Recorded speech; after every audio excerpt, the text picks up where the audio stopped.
We're now joined, Matt Brown, Extra Points on 365 Sports. Matt, you have a bowl game? I do. Yeah, this is a really exciting announcement, right? We've really believed over the past 2 years, 3 years that one of the best ways to help our audience understand how something works in college sports is to do it.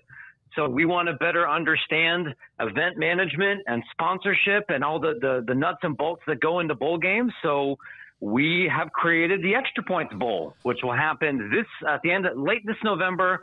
It's 2 Division III teams in the Hall of Fame Stadium in Canton, which everyone just got to see on TV. Yep. We're very excited about it. So when you do the Extra Points, does everyone have to go for 2? We have joked about that, but we are committed to this game being under conventional football rules. Okay. Because we understand how important extra points are. Well, I mean, that's the whole thing. That's the whole thing. Matt, when you look, you and Pitbull on the same day kind of announce big things, and I would say that you guys are equally famous. But what goes into putting on a bowl game from the sponsors aspect? Yeah, and this is a little bit of a different thing too, right? Because it's Division III, where there aren't very many Division III bowl games, period. There's a couple, but I want to say less than 5. This is the first year that this particular event is going to be happening. And one of the differences for us is this, because this is the first time, the conferences don't necessarily know what they don't know, and we don't know what we don't know, and we're all kind of building this plane together. For this sort of thing, we have to figure out, okay, is there enough money to make sure that the athletes and the coaches and the band can all travel for free, and this can be this can be cost neutral for the institutions? Do we have enough hotels at the right hotel block? One of the things that we're trying to do now that I'm helping with, because we know lots of people in sports business, is how can we bring in other companies to help either offer in-kind services or other donations to improve the experience for the athletes, right? If you play in the New Mexico Bowl or the Duke's Mayo Bowl, you get like a gift bag, all right? And that generally doesn't happen at Division III level. So that's one of the things that we're fundraising for, and we're making some phone calls about. What can we do to make sure that their time in Canton is special and that they get pampered, right? What can we do to make sure that the stadium signage and the food and everything during the game itself is high quality? If you're doing this at the FBS level, a lot of that stuff is kind of turnkey, because ESPN Events has been doing it for a while and you don't have to worry about it. But then obviously the cost is a little bit different.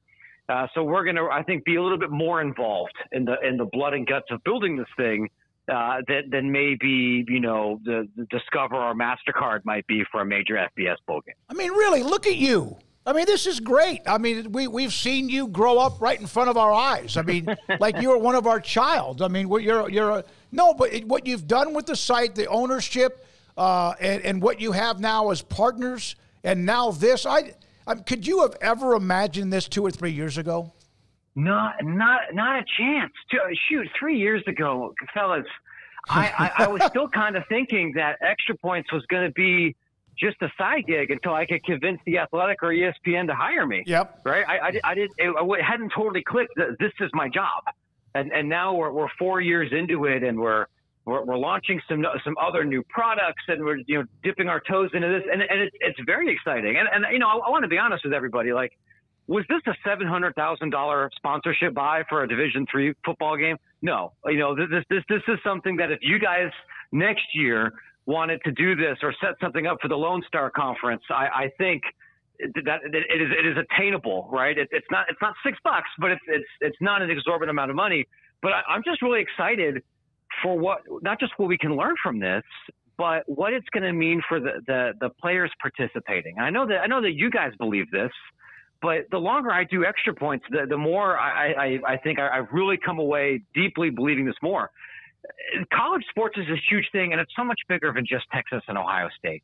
Mm-hmm. And you got to wake up at 4:30 in the morning and lift just as many weights and have just as many two-a-days if you're playing at Trinity, or if you're playing at Case Western or Worcester, and you don't get the same ESPN white glove treatment or the same packed crowds or the same other things.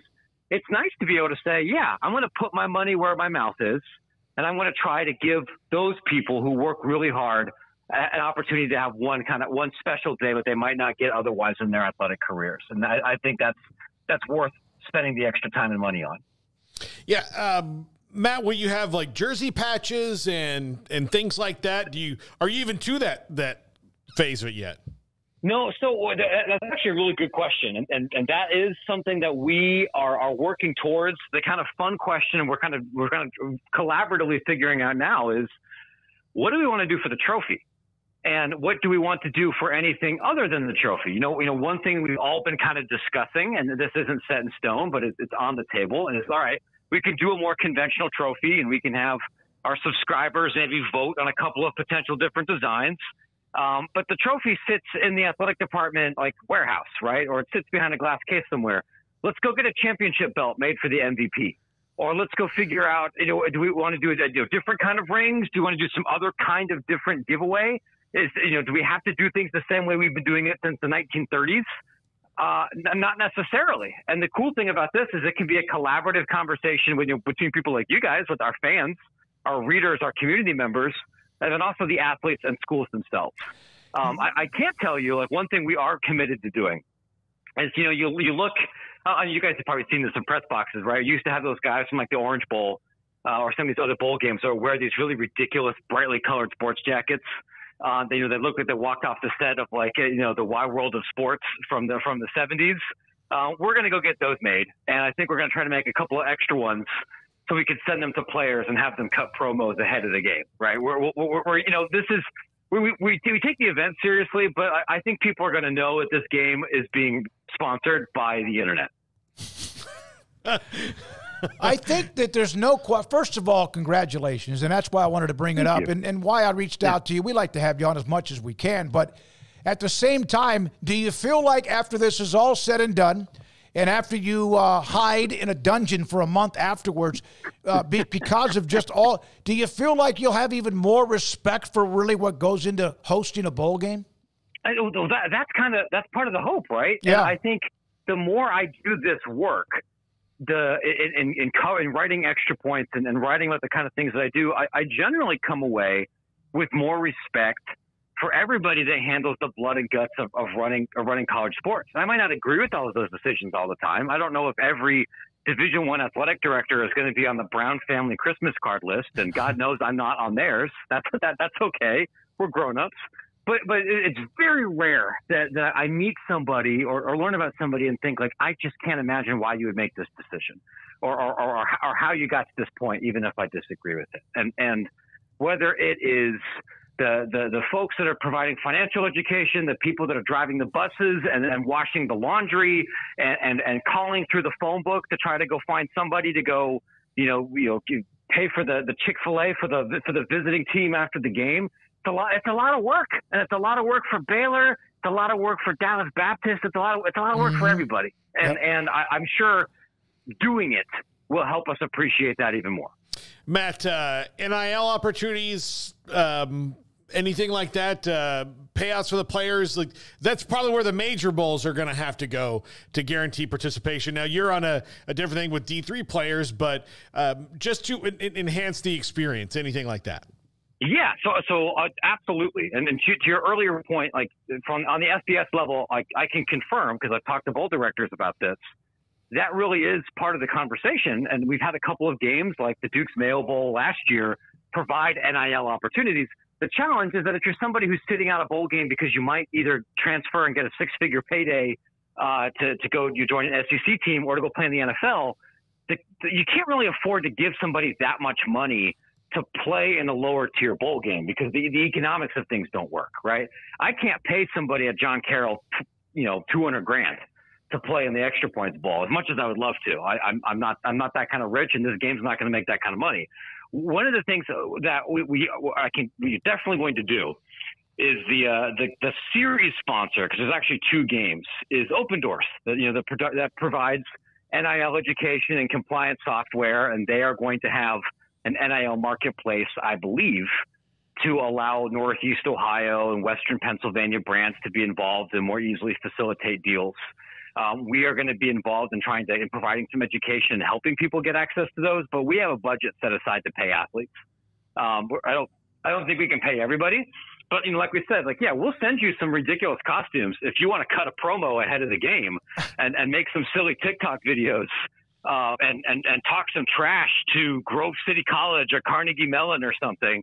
Call them a bunch of eggheads, say that their medical research ain't anything. Great, yeah, I'll pay you money for that. To get silly, not like personal or anything. We have money committed to pay for the operational expenses of the game. We have money committed to help on the athlete side and money committed to help with the experience side. And NIL will certainly be a part of that. Matt, what are your thoughts? The NCAA coming down on Jim Harbaugh. This wasn't even the investigation with Connor Stallions, but what happened during COVID? Is it like trying to punish somebody after they've left somewhere and they're no longer coming back?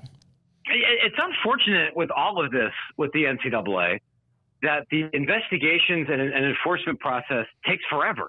And it'll be interesting to see in the post-House era when some of the kind of amateurism stuff could potentially leave the purview of the NCAA and go into the hands of the actual grown-up judicial system with subpoena power and actual judges. Maybe things go a little bit faster. I think it's pretty clear that Michigan broke some rules during the COVID era. I think we could have a grown-up, responsible conversation about the wisdom of some of those rules or how big a deal that is. I am less interested in relitigating that, and that's even as an Ohio State fan. I don't think it's particularly useful.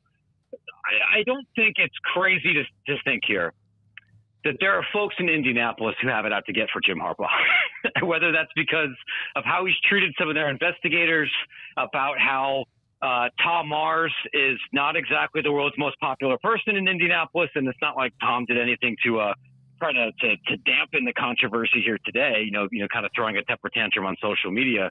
So, yeah, if you throw the book at the guy, because everyone knows that there's nothing anybody can do to him at this point. Mm-hmm. Man's 60 years old. He's got a long-term contract with the Chargers. He's not coming back. So, I don't know. Do whatever you want to do to make yourself feel better, but I don't know what's worth relitigating about it now. All this is just PR nightmare for him. Now, for Michigan, it's different, because they'll have to deal with whatever repercussions come down for them as a school. But even him, saying he has nothing to apologize for the other day, that's only going to make him look bad if they find any hard proof that he did know. And let's face it, he knew about Connor Stallions. To what level he's willing to admit that, I don't know, because he's clearly not. But at this point in his career, nothing's going to happen to him, and that's why he can be this brash. Sure, and this is part of his brand, and the man won. When you leave your alma mater with the national championship, and the violations here are not, this wasn't an Aaron Hernandez situation. Nobody died. Nobody committed widespread academic fraud. I'm not saying that some punishment isn't necessarily warranted, but to the extent that you can have a victimless crime, NCAA violations, I think this is right up there. Now, did he know about Connor Stallions? Of course he did, and if he didn't, Moore definitely did. Moore deleted a bunch of text messages about it, but I'm not confident in any meaningful sanction action coming from this or anything else. And I think that that's true for basically any investigation until we move to a new system post-House for what investigations will look like. As much as this is going to bring chagrin to people in Columbus and State College, Michigan won, man. You can't take the banners down. No, and just plan for the next season. Yeah, and they vacated Reggie Bush's name. I know he is ineligible. Whatever. Everyone knew who won the Heisman. And you don't give it to the runner-up. That's as cheap and creepy as possible and greasy. By the way, in my hands, I've got, I print out, I get the Extra Points, the newsletter that you send out. I have it in my hands. I'm showing it up on the screen, Matt. This is amazing. Wonderful. Extra Points is sponsoring a bowl game. And whenever there's something that Matt wants to discuss, EA Sports, College Football 25, or just notes and topics in college athletics, not just football, but athletics, I get this in my inbox whenever Matt spits it out, and there's a lot of that. Just wanted to make sure that everybody knew that it's a great newsletter, and a subscription too. Yeah. All right. Thank you very much, guys. That means a lot. No, last thing. All right. So the top 25 came out: 9 SEC, 6 Big 10, 5 Big 12. Most of them from 12 to 25, but they had 5. Notre Dame and Independent. Anything at all when you first looked at it that jumped out off the rankings to you? I wonder if people like Notre Dame a little bit better than I do this year, but I feel like that's just kind of a time immortal sort of situation. I'm fascinated with what the Big 12 looks like this year, because even among the 5 that are on there, if you guys wanted to argue in favor of 3 other teams, I don't think I could refute anything that you would say here. I would agree. Yeah, on paper, I like Utah, I like Kansas State as the 2 best teams in here. And I think that there's probably 3 teams in the Big 12 that are likely to be pretty bad. I'm not at all optimistic about Houston, about Arizona State, or about Cincinnati this year, and BYU is probably going to be pretty close. But everything else, you could convince me. Is this the year where West Virginia or Baylor could mess around and make the championship game? Sure. Could Kansas win the league this year? Sure. Could Colorado go anywhere from win 10 games to win 3? Sure. And you can't say that, I think, about any other league. That should be exciting.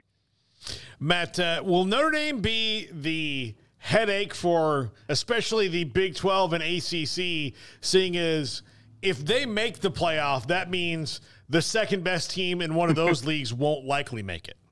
Yeah, you're definitely – I don't have Notre Dame's schedule in front of me right now, but I'm sure you're going to have a lot of folks in Texas, a lot of folks up and down the Atlantic Seaboard in ACC country that are going to be hoping that, hey, if Wake Forest or somebody or Syracuse or whoever's got Notre Dame in November on the ACC side could pull out some kind of stupid 17-15 flat fight on national television, that would definitely make people's lives a lot easier if you're trying to get multiple bids in these other leagues. This is a year where I could see the Big 12 getting 2, but they'll need some breaks to go their way.